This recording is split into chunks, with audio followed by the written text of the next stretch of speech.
Capítulo 1. Supuestos epistemológicos de un enfoque etnográfico en educación. Del libro Conociendo nuestras escuelas, un acercamiento etnográfico a la cultura escolar, de María Bertelli Busquets. La autora inicia aludiendo a la perspectiva etnográfica, ya sea en la modalidad de cualitativa o interpretativa, donde nos dice que se relaciona con los estudios antropológicos y sus descripciones detalladas de lo que acontece en contextos sociales y culturalmente específicos. De igual forma nos menciona que la perspectiva etnográfica se introduce a la investigación educativa en los años 60 en Inglaterra, mientras que en el caso de México la etnografía se introduce de manera sistemática a finales de la década de los 70. Sin embargo, desde la década de los 20 y los 40 se realizan investigaciones antropológicas que adaptan este método de investigación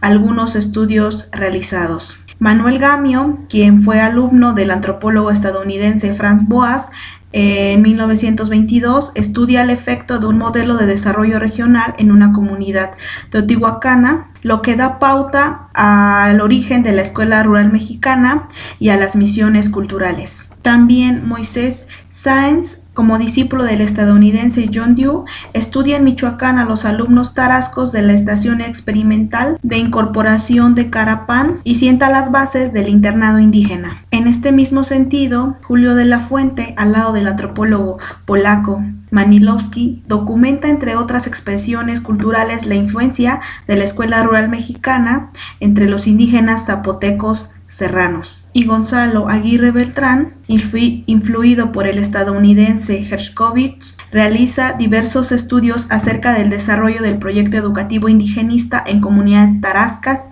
chiapanecas y tarahumaras. De esta forma, Julio de la Fuente y Gonzalo Aguirre Beltrán contribuyen de manera importante a la institucionalización de las corrientes indigenistas en México. Estas investigaciones mencionadas tienen un vínculo con las políticas nacionalistas posrevolucionarias que reciben una crítica por tener ese interés de querer integrar al indio a la mexicanidad. Sin embargo, se destaca la importancia de documentar el contexto sociocultural en que se desenvuelven las escuelas públicas mexicanas. Por otro lado, las aportaciones metodológicas que proporcionan estas investigaciones no son sistematizadas y predomina una visión instrumental en torno al trabajo etnográfico realizado.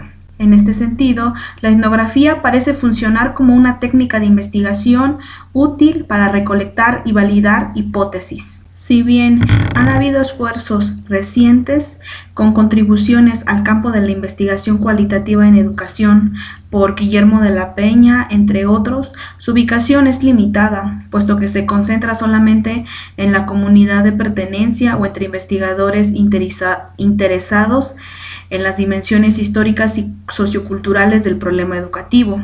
Tal es el caso de quienes desarrollan propuestas vinculadas con los modelos curriculares interculturales bilingües en México. En México se difunden, entre otros, los estudios realizados en escuelas y en salones de Estados Unidos e Inglaterra, donde plantean preocupaciones metodológicas.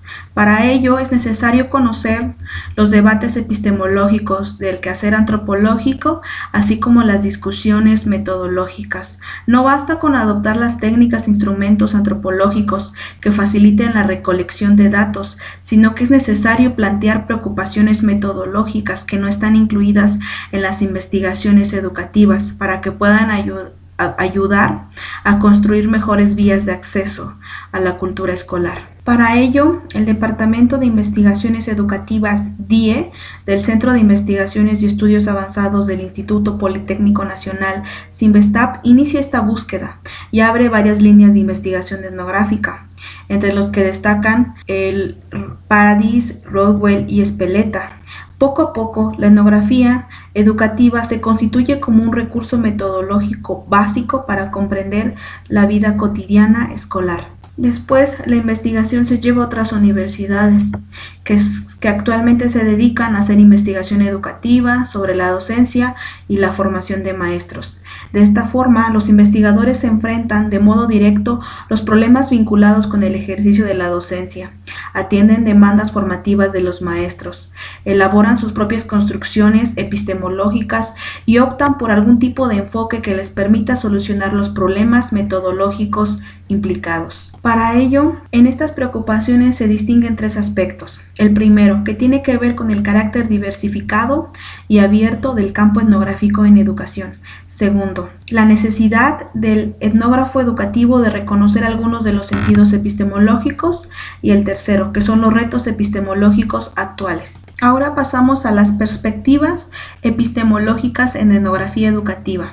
Diversidad de sentidos en la organización del campo. Dichas investigaciones etnográficas pueden organizarse de distintas maneras, de acuerdo al contexto político y académico en que los autores elaboran sus escritos o a los problemas teóricos metodológicos epistemológicos que les interesa resolver. Evelyn Jacob, protagonista de la pugna entre marcos científicos y de corte comprensivo en Estados Unidos, compara los resultados de la investigación educativa tradicional, que se realiza desde una perspectiva psicológica de corte positivista.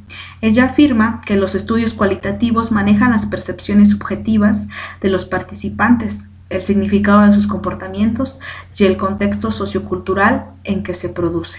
Ella postula que la psicología ecológica puede articular las aportaciones que se desprenden de la etnografía holística, de la etnografía de la comunicación, del interaccionismo simbólico y de la antropología cognoscitiva, ampliando así el horizonte interpretativo del investigador educativo. Primero, de la etnografía holística, que fue fundada por Franz Boas y Malinowski, busca definir las características y prácticas de un grupo para mostrar su unidad cultural. De esto se recupera que es necesario considerar la suma total de los conocimientos, actitudes y patrones de comportamiento. De la etnografía de la comunicación se recupera que la comunicación tanto verbal como no verbal en los salones de clases está moldeada culturalmente y se construye en la interacción frente a frente. Mientras que del interaccionismo simbólico se define la realidad como una construcción social que invita a interpretar aquello que es significativo para los actos. Mientras que de la antropología cognoscitiva o etnociencia se define la cultura en términos mentalistas, que identifican las categorías culturales que rigen la vida de los sujetos estudiados. Otra forma de organizar el campo etnográfico u otra perspectiva es la de Elsie Rodwell en el caso de México, donde sostiene que la etnografía educativa se dedica a interpretar pequeños fragmentos de interacción, olvida el modo en que estos episodios se insertan en un marco histórico y social determinado, y define a la etnografía educativa como aquella que se encarga de documentar la vida cotidiana en las escuelas y salón de clases. Para ella, la microetnografía ha contribuido a la comprensión de fenómenos educativos, sin embargo no permite analizar lo que sucede en la vida escolar dentro del Estado y sus prácticas hegemónicas. Una posición distinta a las anteriores es la de Frederick Erikson, quien recupera el potencial político de los enfoques interpretativos surgidos tanto en Inglaterra como en Estados Unidos, Alemania y Australia en la década de los 60 y 70. Para él, sugiere considerar las aportaciones de la sociolingüística y sus hallazgos en cuanto a la incidencia de los procesos de comunicación en la motivación y en el aprovechamiento escolar de los alumnos. Tanto Rodwell como Erikson consideran que la escuela es un terreno de lucha dentro del Estado. Fundamentos de una perspectiva etnográfica en educación, niveles de reconstrucción epistemológica. Tanto los debates como las propuestas ya mostradas son de carácter complejo, donde se remite muchas veces que la tarea de la etnografía es descriptiva y anecdótica. Sin embargo, se dejan de lado muchas veces los propios horizontes interpretativos. Por el otro lado, la etnografía educativa tiene que ver más con la orientación epistemológica de la que parte el investigador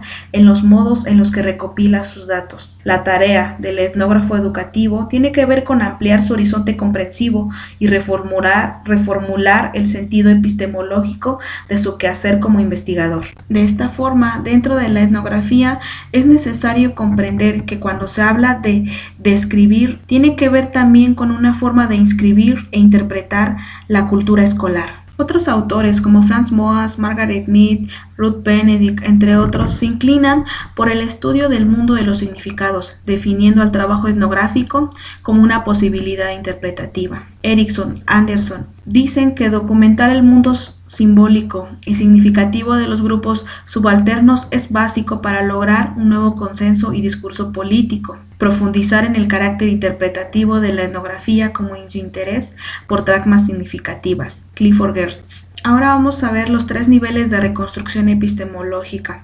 Para ello, el etnógrafo educativo debe transitar de una manera constructiva y dialéctica.